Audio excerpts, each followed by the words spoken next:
इस सदन में इस प्रकार का प्रसंग आता है,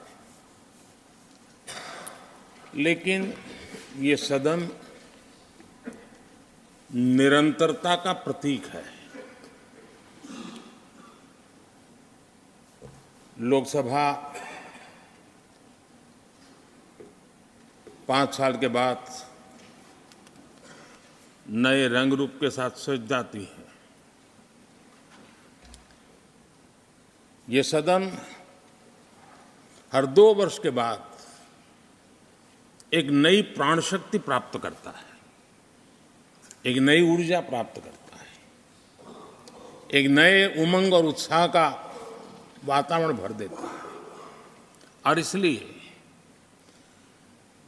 हर 2 साल में जो होने वाली विदाई है, वो विदाई एक प्रकार से विदाई नहीं होती है। वो ऐसी स्मृतियों को यहाँ छोड़ करके जाते हैं, जो स्मृतियाँ आने वाली जो नई बैच होती है, उनके लिए ये अनमोल विरासत होती है। जिस विरासत को वो यहाँ अपने कार्यकाल के दरमियान और अधिक मूल्यवान बनाने का प्रयास करते हैं। जो आदरणीय सांसदगण अपने, कुछ लोग जा रहे हैं, हो सकता है कुछ लोग आने के लिए जा रहे हो और कुछ लोग जाने के लिए जा रहे हो। मैं विशेष रूप से माननीय डॉक्टर मनमोहन सिंह जी का स्मरण करना चाहूंगा। 6 बार इस सदन में वो अपने मूल्यवान विचारों से और नेता के रूप में भी और प्रतिपक्ष में भी नेता के रूप में उनका बहुत बड़ा योगदान रहा है। वैचारिक मतभेद, कभी बहस में छिटाकशी, वो तो बहुत अल्पकालीन होता है, लेकिन इतने लंबे अरसे तक जिस प्रकार से उन्होंने इस सदन का मार्गदर्शन किया है, देश का मार्गदर्शन किया है, वो हमेशा हमेशा जब भी हमारे लोकतंत्र की चर्चा होगी तो कुछ माननीय सदस्यों की जो चर्चा होगी उसमें माननीय डॉक्टर मनमोहन सिंह की योगदान की चर्चा जरूर होगी।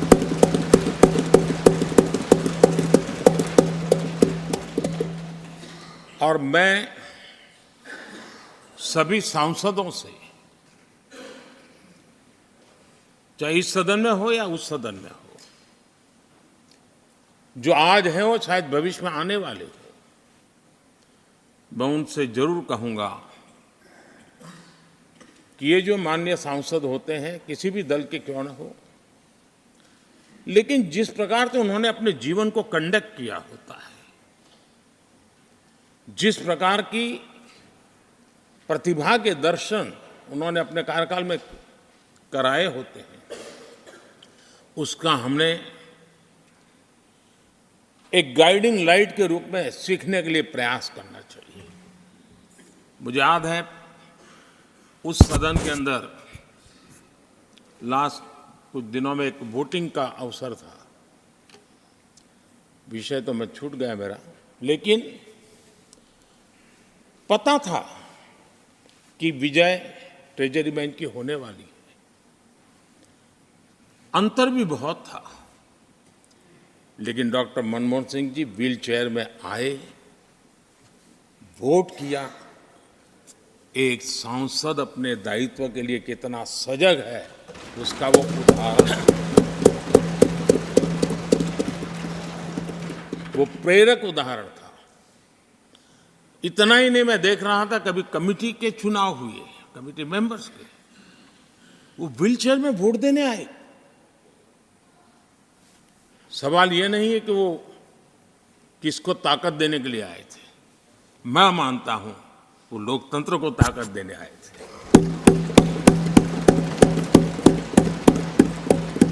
और इसलिए आज विशेष रूप से मैं उनके दीर्घायु के लिए हम सब की तरफ से प्रार्थना करता हूं। वे निरंतर हमारा मार्गदर्शन करते रहें, हमें प्रेरणा देते रहे। आदरणीय सभापति जी, जो हमारे साथी नए दायित्व की ओर आगे बढ़ रहे हैं, इस सीमित विस्तार से एक बड़े विस्तार की तरफ जा रहे हैं, राज्यसभा से निकल करके जनसभा में जा रहे हैं, तो मैं मानता हूं उनका साथ, यहां का अनुभव, इतने बड़े मंच पर जा रहे हैं, तब देश के लिए एक बहुत बड़ी पूंजी बनकर के निकलेगा।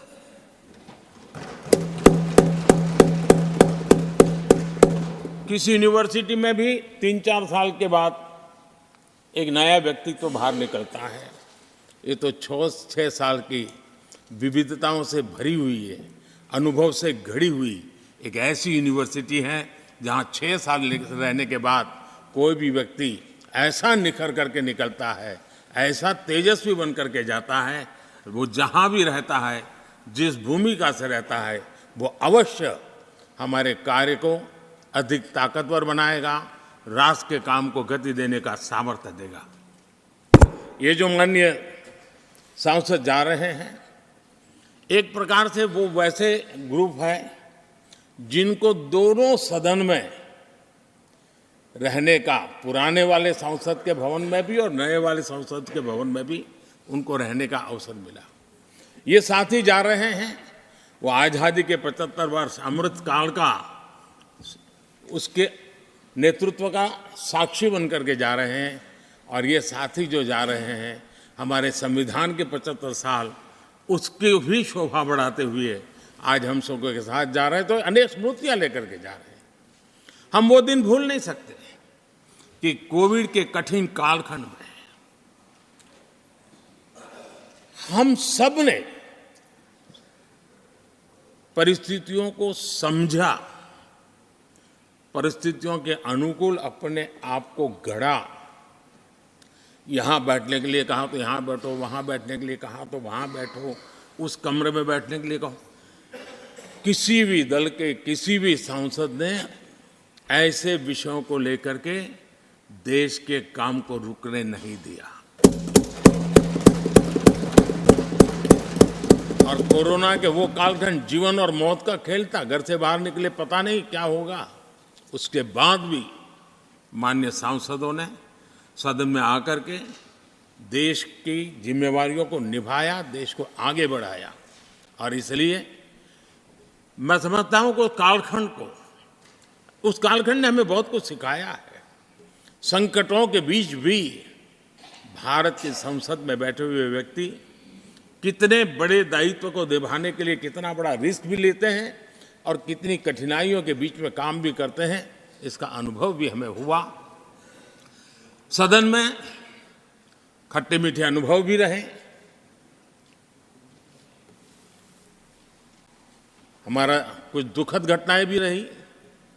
कोविड के कारण हमारे कुछ साथी हमें छोड़ के चले गए, आज वो हमारे बीच नहीं है। वो भी सदन के इसी कालखंड के कुछ प्रतिभाएं थी जो हमारे बीच से चली गई।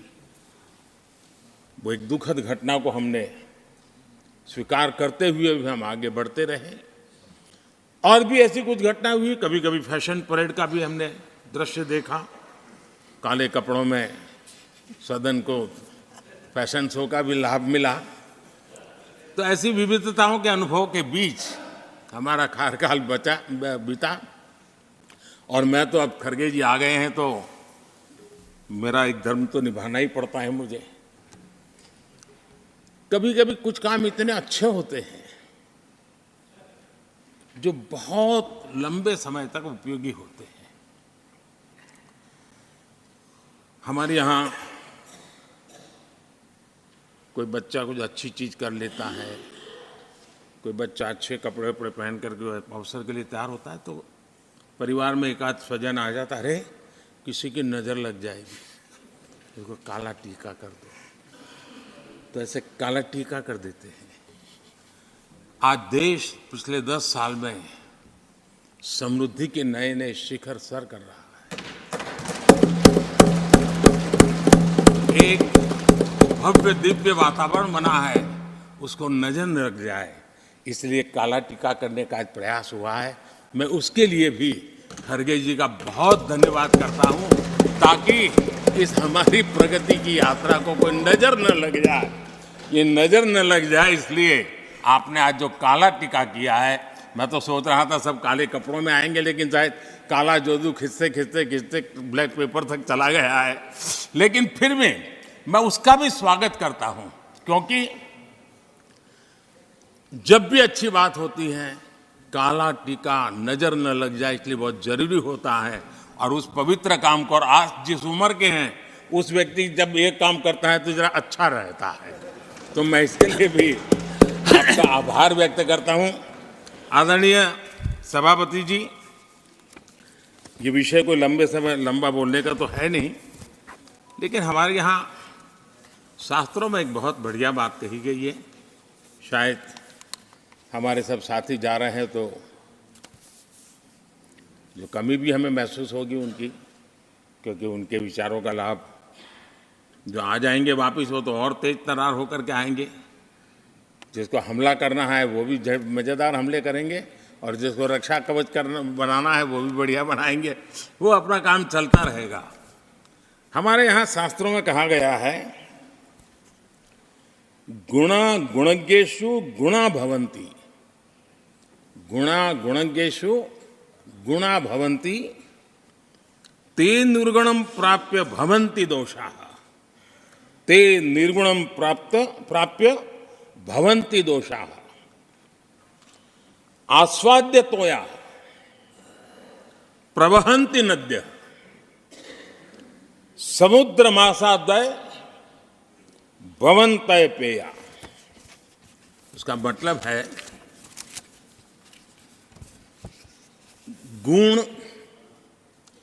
गुणी लोगों के बीच रहकर गुण होते हैं। जो गुणी लोगों के बीच रहने का मौका मिला तो उनके साथ रहने से हमारे भी गुणों में बढ़ोतरी होती है। निर्गुण को प्राप्त करके